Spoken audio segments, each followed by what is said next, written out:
Well, hello and welcome to my bedroom. I can't currently go into the workshop because of this.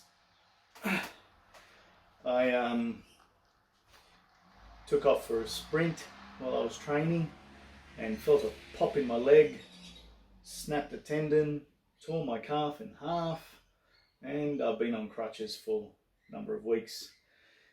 But luckily for you and the universe, I did actually build a summer build, not even knowing this was coming. In anticipation, I have prepared for you 20 or so minutes of sheer brilliance, sheer woodworking and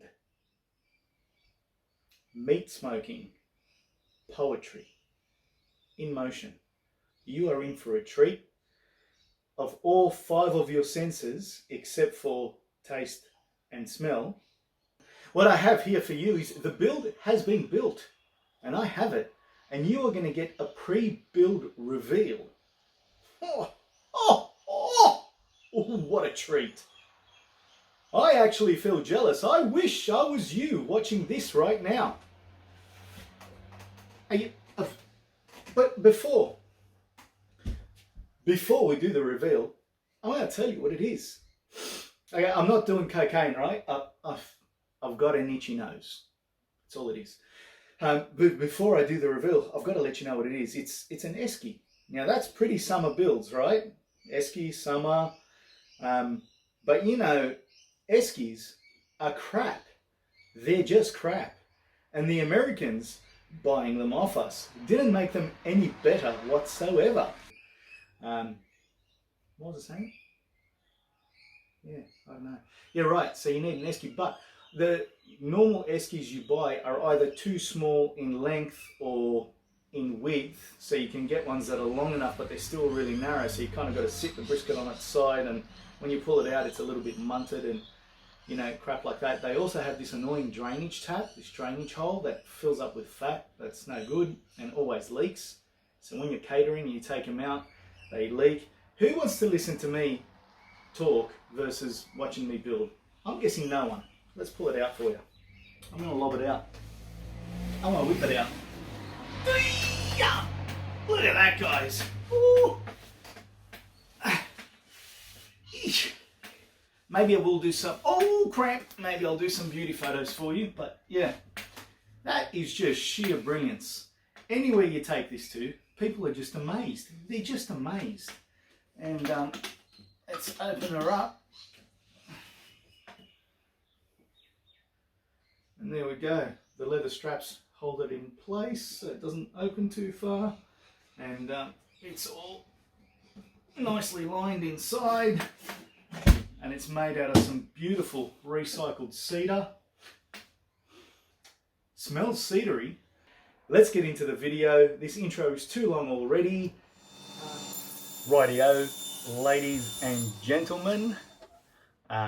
You are seeing me here cutting up some 30mm canal insulation board. This is hard insulation with an R value of about 1.8, and I think you call it extruded styrofoam. I don't know, whatever. Cuts up real easy on a table saw. This is going to form the insulative layer of the Esky, and this is typically about twice as thick as what you get in a commercially bought Esky. Why custom build your own? Well, because I can. Because it's flippin' awesome, because it looks a lot better and it's built a lot better than the shop bought ones, and it insulates a lot better. And most importantly, because I needed one that was exactly this size, and you can't get them this size. So yeah, here it is. Let's go back to the live video audio now. Now, all we need to do is build an inside and build an outside. I'm simply putting the internal foam box together with some stainless steel screws. It takes a screw quite well. They're 50mm long, and that's all it needs. It doesn't need much hold to hold it together because it's going to have a solid wooden box all around it.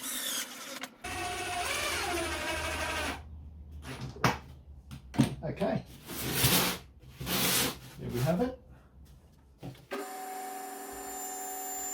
So this is aluminium composite panel, similar to splashback material or Aluka Bond that I'm going to use to line the inside with. It's just thin sheet aluminium with mineral fiber core, and I will be gluing it to the styrofoam with Gorilla polyurethane glue.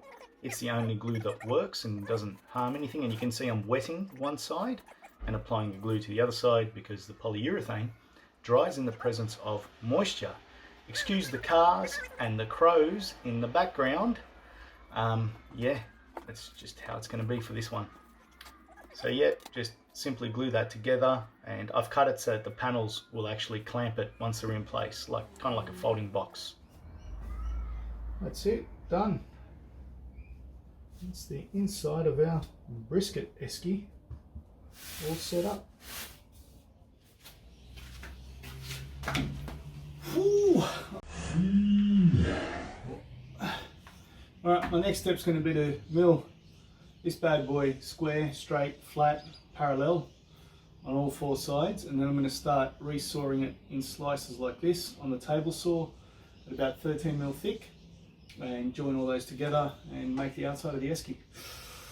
Knee pain! Whew. So this is an old reclaimed cedar beam, or a chunk of one from a high school that got torn down, and just a good old jointer thicknesser screwing it up montage. And because it was so big, I did the whole thing on the thicknesser. I didn't bother going to the table saw. And here I am at Down Under Woodworks headquarters using Vic's bandsaw to make these cuts, and we found out later that the bandsaw wasn't the best way to go, but because the motor was a bit underpowered, which Vic has since fixed. But his table saw was a 12-inch versus my 10-inch, and it cut through it much easier and was a far better option. So these are the blanks that came off the large beam. So we've got enough of those to make all our sides and walls of the esky, and I'm just gluing up a couple of panels now to make the height up, and going to call it a night. And whenever you do your glue up, just make sure you get water, heaps of it, heaps of water, and wash your glue off with water while it's still wet. And don't listen to people telling you stuff like that's going to cause the glue to dilute and weaken the joint, or so.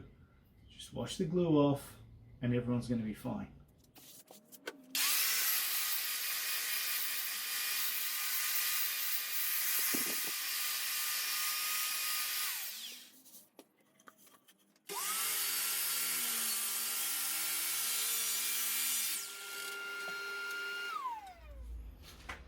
Rightio, my beautiful loyal subjects, we have a subject. Wow, that's a bit, there you go on there.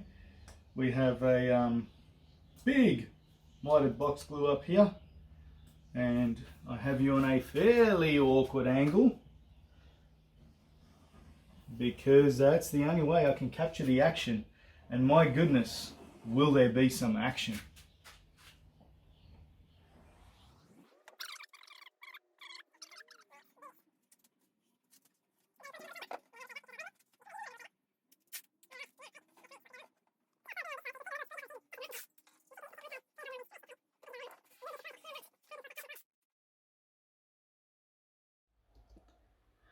Just using the last little scraps of that resawn cedar to make the blanks for the lid, and they're just going to be glued together into a single panel. And boss move here, check this out, I'm very proud of it. Yep, 4 at once, 5, 6 at once. I can't get my whole head in this, I don't think, because I'm a man of remarkable stature. The anti-retard triangle, which I somehow still get retarded about.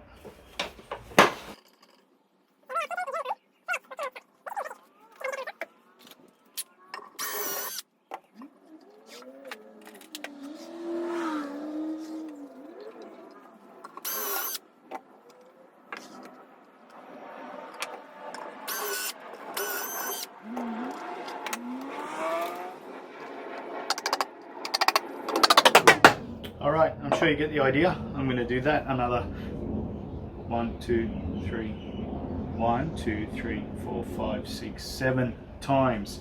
Because that, my friends, is dedication. Right, last set of holes drilled.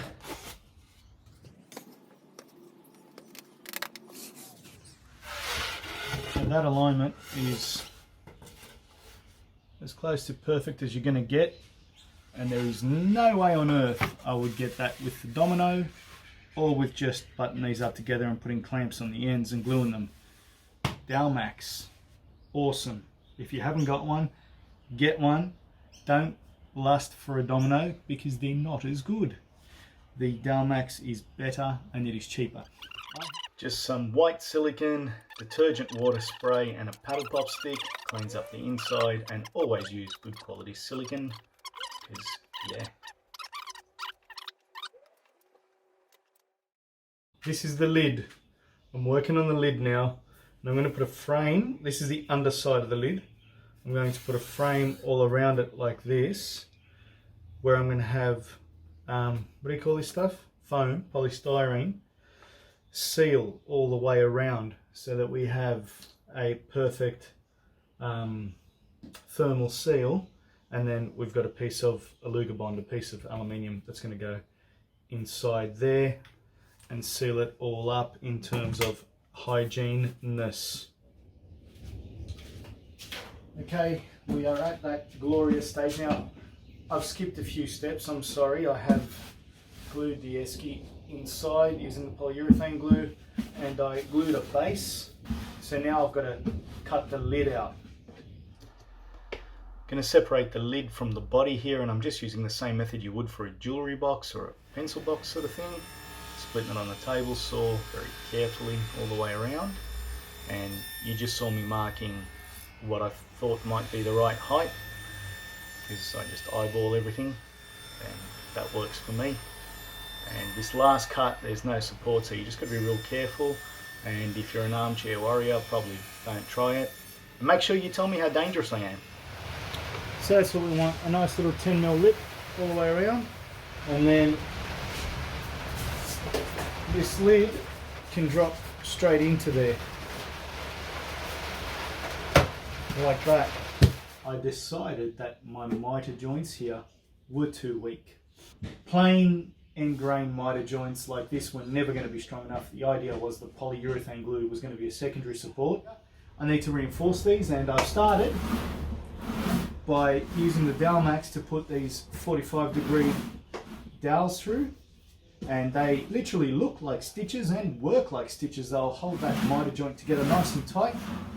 Anyway, so here's the Dalmax 45-degree accessory. I'm just going to show you my process for doing it, but because I'm filming, I'm going to have to do this all in reverse so that you can see, which is going to make me look a little bit spastic. But, you know, that's never stopped you watching before.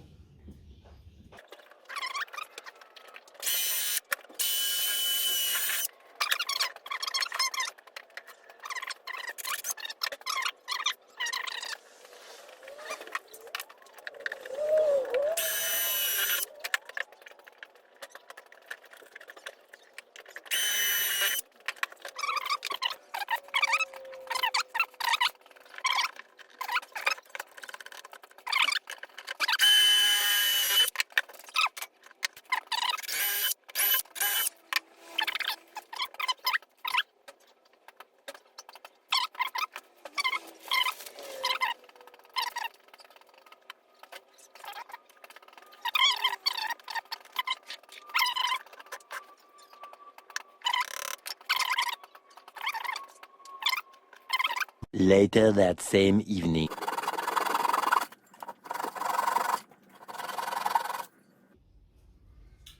Right,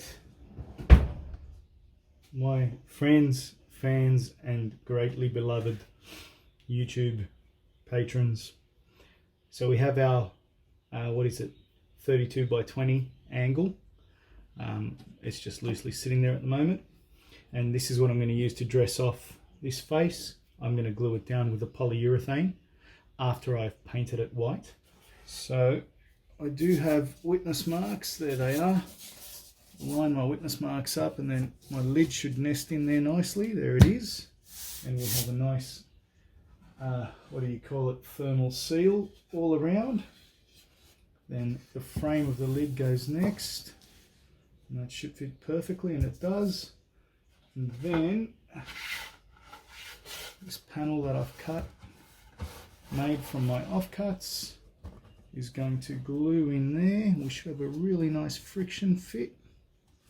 There it is. And then we can glue all that in place, and she'll be apples. And you know, I just got to tell you something, guys. Full disclosure here, I sort of didn't know what the exact final height was going to be, so I just guessed a number close to what I thought it would be, and I cut the height of these sides to that size. And I'd like you to see where we've finished up. See that there? Let's zoom in. We've got all of about 1 millimeter of excess left. That is perfection guesswork at its best, and that's what I'm famous for. Let's glue this bad boy up. The lid glue up was a bit strange. I'm just sort of trying to deconstruct it logically and put it back together in order, and I was running out of glue, hence the careful symmetrical pattern. So polyurethane glue on the plastic, and then standard woodworking glue on the wood-to-wood connections. And you will very quickly in the time lapse see me spray a little bit of water on the other side of the lid and push it all in, put a weight on it, hope for the best.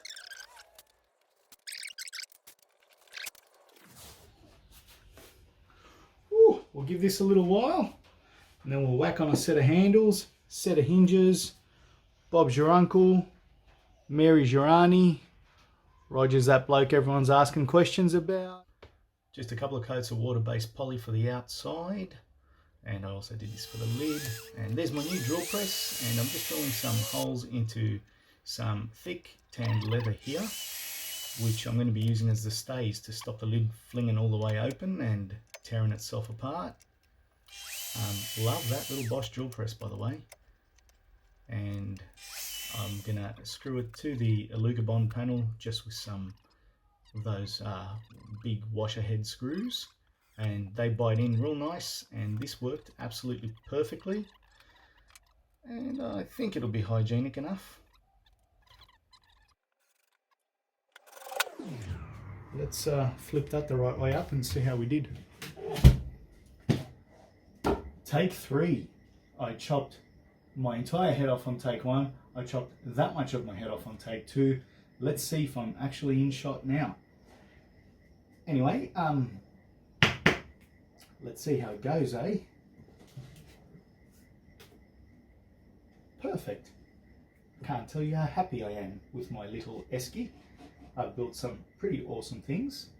I've built the world's most awesome coffee table, as 450,000 viewers will tell you.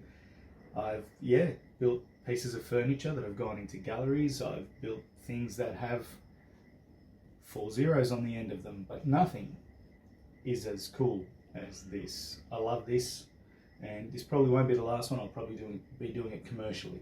So my leather strap stays have worked really well. I was thinking about putting gas lifts and other stuff in here, and I thought I don't want functioning mechanical components because of the oils and things that are in them, because they can interfere with food. These are soft and bump out of the way, and you can actually disinfect leather, and you can treat it and make it food safe and sterile fairly easily. But I don't intend on putting any sort of raw exposed food stuff in here. But if I am making them commercially, I've got to make them stupid proof, and stupid's out there. Yeah, so this is really cool. So enjoy the montage of the brisket that's coming up, and you'll see how I use it and what I use it for. So there we go. Thank you. I love you.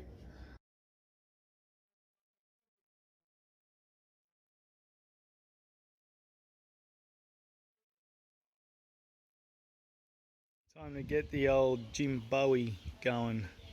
Smoky Jim. Here we go.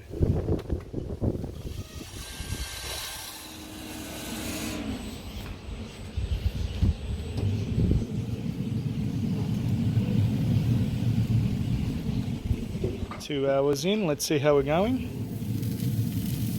Woo! Brisket gave birth to some ribs. We're at the 4-hour mark, and I'm smelling some wonderful smells and hearing some wonderful sounds.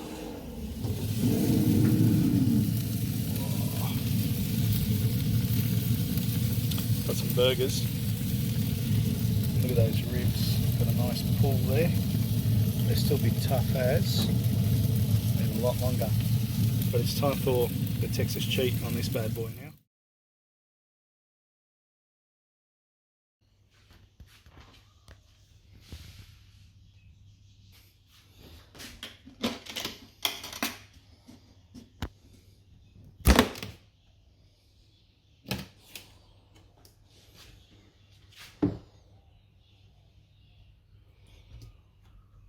Okay guys, here, ooh, the Batman shorts. Remember that video? Here is the brisket after resting in the Esky for several hours. I think it was overnight. Brisket is a rotten, tough, awful piece of meat if you don't cook it the right way. It's actually so tough when you start with it that it's hard to push the thermometer prong into it. But when you cook it the right way,